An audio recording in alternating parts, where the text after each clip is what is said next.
मध्य प्रदेश की राजनीति में शिवराज सिंह चौहान के बाद सबसे ज्यादा चर्चाओं में नाम है ज्योतिरादित्य सिंधिया का। जी हां, साल 2022 में ज्योतिरादित्य सिंधिया के दल बदलने के बाद एमपी में कांग्रेस की कमलनाथ सरकार गिर गई थी।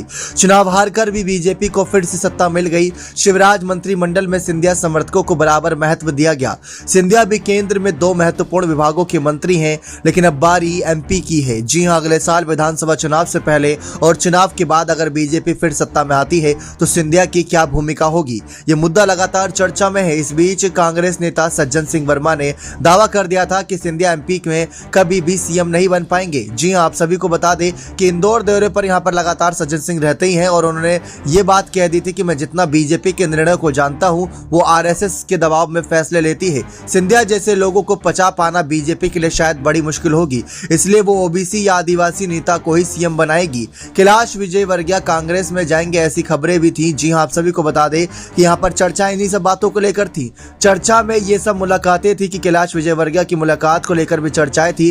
प्रियंका या राहुल को कहीं ना कहीं कांग्रेस अध्यक्ष की कमान को लेकर चर्चा उस समय ऊंची थी। लेकिन आपको यह भी बता दें कि सबसे ज्यादा चर्चाओं में यही बात रही कि सिंधिया जिस तरीके से मध्य प्रदेश की राजनीति में लगातार सक्रिय हैं, शर्त क्या हो सकती है? शर्त यही हो सकती है कि अपने आप को साबित करे, लेकिन कितना साबित करे? जब वो कमलनाथ की सरकार में थे, कमलनाथ की सरकार बनाई गई, सिंधिया के सीएम फेस पर लड़ा गया चुनाव, लेकिन कमलनाथ को दिया गया था मुख्यमंत्री पद। तो ऐसे ही शिवराज की सरकार को भी यहां पर कहीं ना कहीं डबल इंजन की सरकार को दोबारा मध्य प्रदेश की राजनीति में सिंधिया लाने का बड़ा काम कर सकते हैं। और अगर ऐसे में इस पूरी चुनावी माहौल में कामयाब हो जाते हैं तो इसका इनाम क्या उन्हें मुख्यमंत्री पद के रूप में मिलेगा या डिप्टी सीएम पद के रूप में मिलेगा, या फिर उन्हें सिर्फ एक बड़े नेता के तौर पर ही संतुष्टि करनी होगी, ये अपने आप में सवाल है। क्योंकि मध्य प्रदेश की राजनीति से सिंधिया का सियासी सफर शुरू हुआ और अगर इसी राजनीतिक सफर में कोई बड़ा पद हासिल नहीं करा, इन बड़े पदों पर तो है, लेकिन अगर मध्य प्रदेश की राजनीति में अपने आप को एक बड़े दिग्गज नेता के तौर पर, सबसे चर्चित नेता के तौर पर साबित करना है